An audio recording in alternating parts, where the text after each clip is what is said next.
Welcome back to the shop. We've got a cute little wrought iron table, some stools, and a table lamp that need to be refinished. So first off, the customers asked that we refinish this knotty pine top. It has some water stains as well as some dents and scratches in it that we very easily take care of that. And then the stools and the table lamp, the customer requested they be stained the same as the wrought iron table. I explained to the customer that these are oak veneer and not pine. So there's clearly going to be not an exact match, but we'll get close, at least in color, to the knotty pine table. So what we're going to do is we're going to go through, we're going to strip and refinish the tabletop. We're going to paint the table legs a flat black, which is what the customer requested. And then we're going to work on the stools and the table lamp.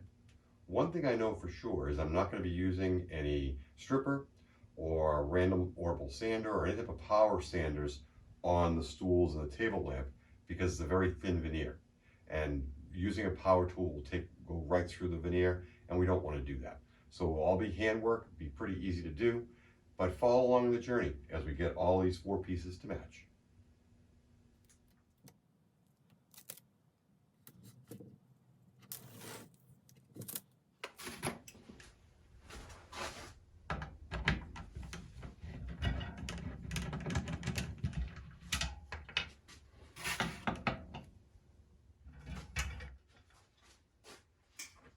So my objective with this piece is going to be to break the finish and get down to the raw veneer that's on here.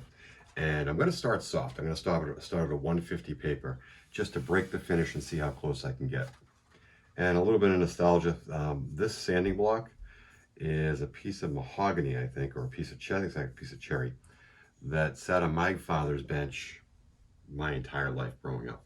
So I just find it really cool and nostalgic that I get to use many of the tools that my father, my uncle, or my grandfather used in their shop. So let's get to a little bit of sanding here and see what we wind up with.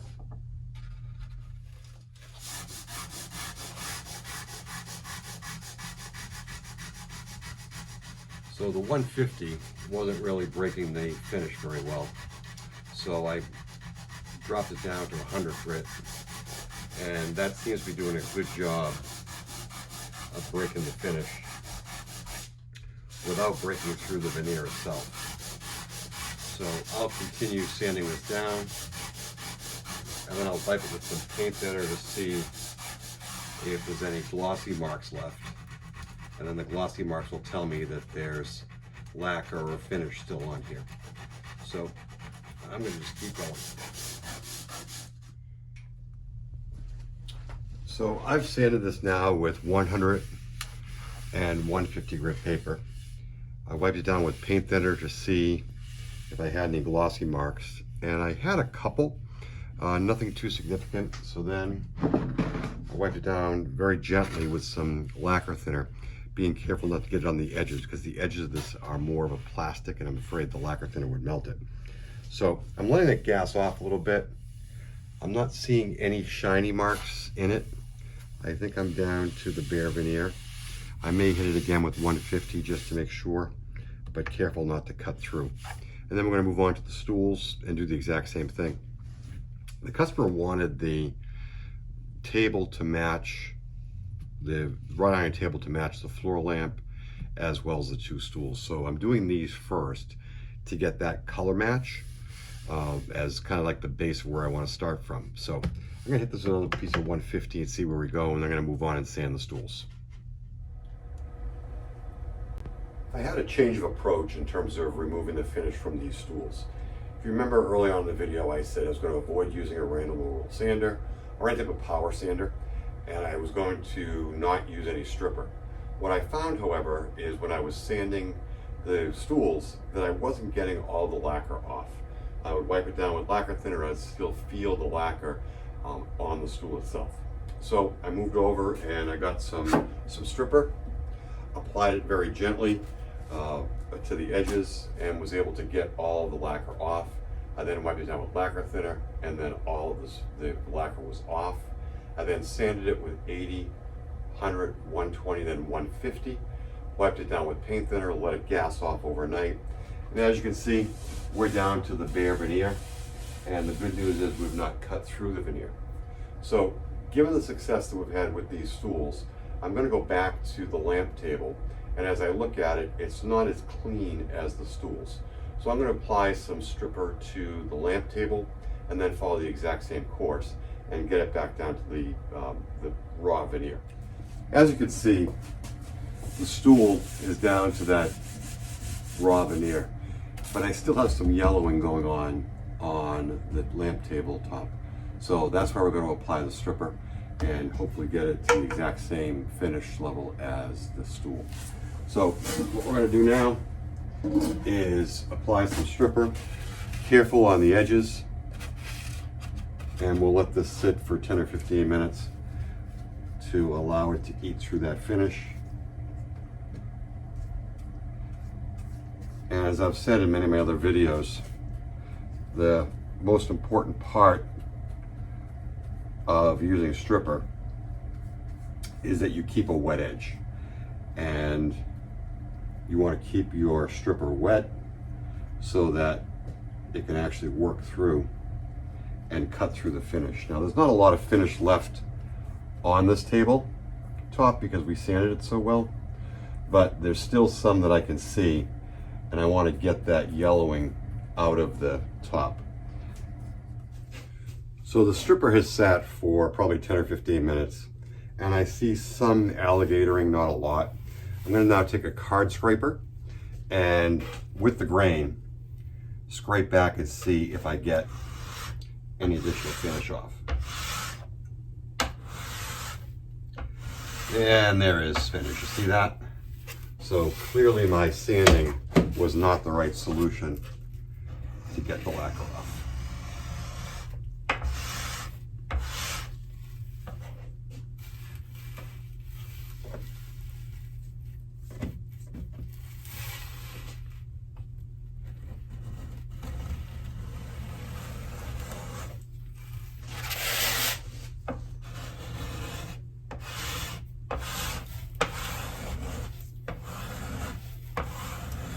So it's getting, I definitely got some of the lacquer off with the sanding, but this is getting the rest of it because you can kind of see the, what I call lacquer snots in the piece. So I will continue to scrape this down, and then I'll wipe it back with some lacquer thinner to get off the residue from the stripper.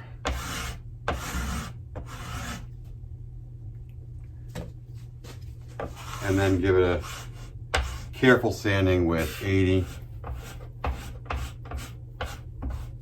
100, 120, and 150.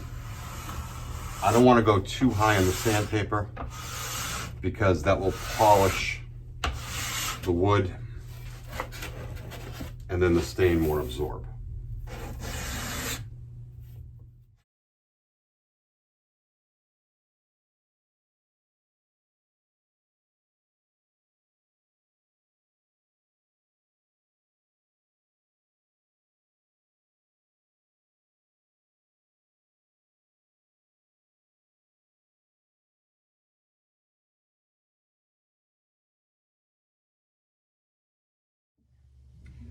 Now that we have the tabletop stripped, we're going to begin the process of putting a finish on it using a stain.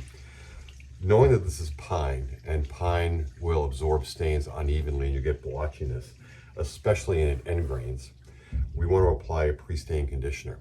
Now, pre-stain conditioners can either be purchased separately in a can like this is, or you can use shellac, and that's exactly what this is based on, is a 2-pound cut of shellac. So I'm going to apply the pre-stain conditioner, let that dry a little bit, and then within a couple of hours I'll apply the stain because it will have dried. The one thing you want to make sure of, if you're going to use a pre-stain conditioner like a product from a Minwax or General Finishes or Behr, or even if you use shellac, you do not want to be using a water-based stain on top of that pre-stain conditioner or a water-based finish, because it's shellac-based and water does not interact well with shellac. So I'm going to apply the pre-stain conditioner, and then we'll come back and put a coat of stain on it. While we wait for the pre-conditioner to dry, on the tabletop. I'm going to move over to the table lamp top and the stools and apply a coat of stain. There's multiple methods for applying stain. You can use a brush to kind of jam it into the grooves. I personally prefer to use a rag. Either one is acceptable. I like to have more control with the rag, especially when I'm not touching the edges of the piece. This allows me to kind of get tight to the edges, but not drip over, which is, I find that happens to me when I use a brush. So I'm going to apply the coat of the stain.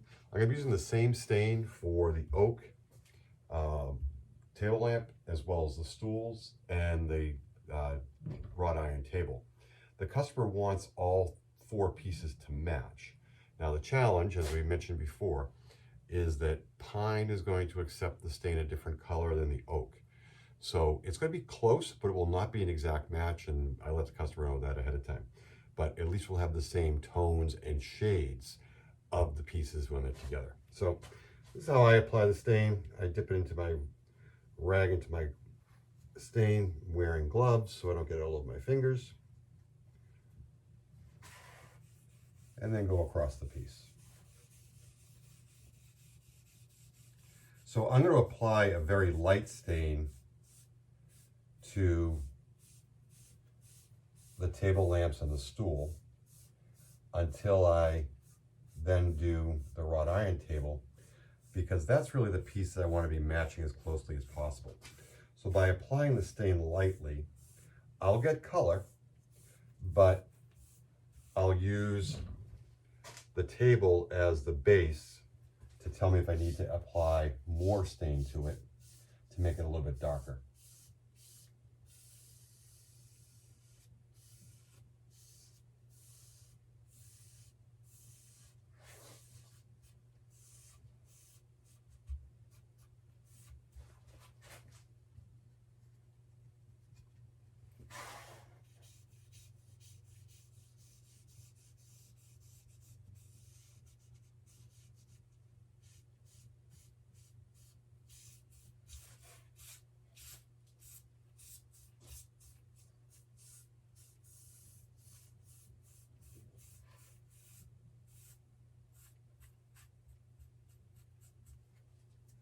So now I'm going to let this sit for probably about 10 minutes, let the stain absorb into the veneer, and do the exact same process on the stools. And then that will give me time to come back and wipe off any excess that may be on from the tops from the stain. So now I'll move on and do the stools. Again, the exact same approach, where I'm going to use my rag, carefully go to the edges. You notice I'll start in the middle and fade out to the edges. That way I can control it a little bit better.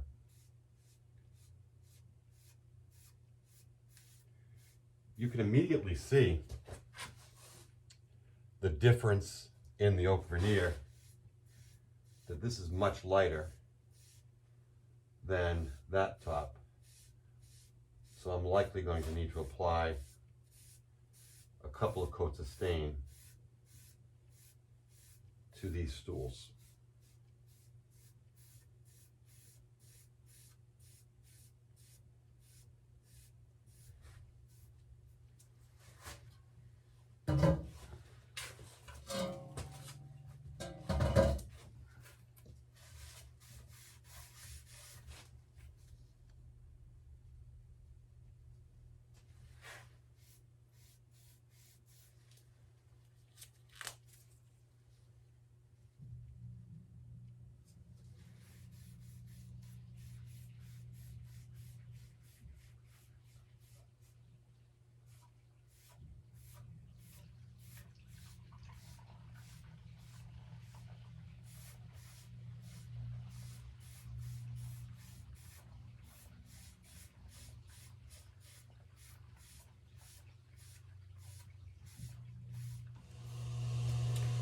So I've moved on to stain the top of the wrought iron table. I'm using the exact same method of the rag, blotting off the edges, And it's amazing how much of a difference I am seeing, that there's very little, if any, blotchiness after using the pre-stain conditioner. Very happy with that. And it actually has a nice amber pumpkin glow, which is what I was hoping for. Now that the stools, table lamp top, as well as the knotty pine top has received their stain, they've sat overnight to be able to dry, to be able to gas off, and we've got a nice smooth finish and a pretty good color match across all the pieces. It's difficult when you're using different species of wood to get the exact same color match, but we've done the best that we could with it, meaning that these are oak and then we have the knotty pine table. So now what we're going to do is we're going to apply 2 coats of a satin polyurethane finish onto the stool. And as I usually do, I pour it off into a separate container rather than contaminate the entire can of polyurethane. And I'm using a fine China bristle brush, and I'm coming through and applying that polyurethane. You notice I start in the middle and then I tip off to the edges. That way I won't get drips down that side. I've moved on to applying the polyurethane to the knotty pine top. I've already done the edges and I started doing those panels. I'm now just finishing it up. But just like the others, I use that China bristle brush. I'm brushing off the edges so I don't get drip marks down the sides. Always trying to keep my wet edge.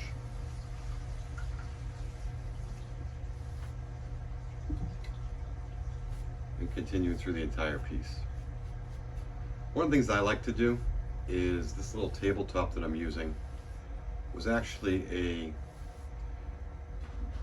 tabletop that my uncle used in his shop, and it's a repurposed office chair. So it's the spinning wheels of an office chair that he applied a drawing tabletop to.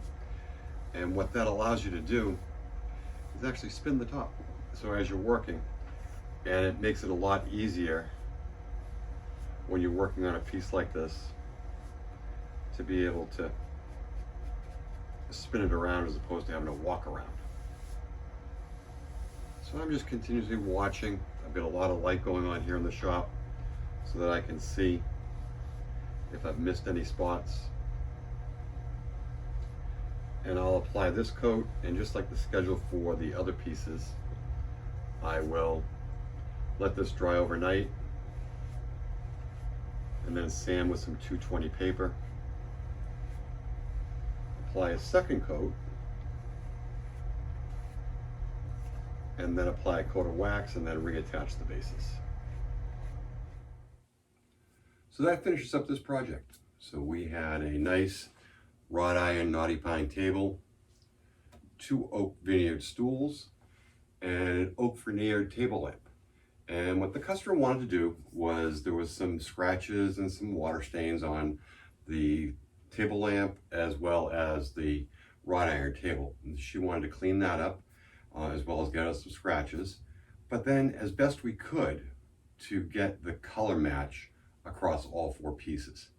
Now the challenge with that is that these are oak and that's pine, and when you deal with different types of wood, stains apply differently to the woods. But I think we got pretty close to the tone match across all these pieces. When we were refinishing the wrought iron table, one of the most important things that we did, because it's pine, is we applied a pre-stain conditioner. And what that did allows us to prevent any blotching across the pine. And that's mostly for softwoods. You'll see that happen with pine, with maple, but with oak, that's typically not the problem. So we did not need to apply the pre-stain conditioner here. But it looks like we've got a pretty good match across the 4 pieces. We've got them wrapped up, we've got the legs protected for our delivery, and we're going to bring these back to the customer today. Thanks for tuning in. I appreciate you watching this video. If you have any questions or comments, please put them below. And please follow along for more videos from A.G. Johnson & Son, Furniture Restoration.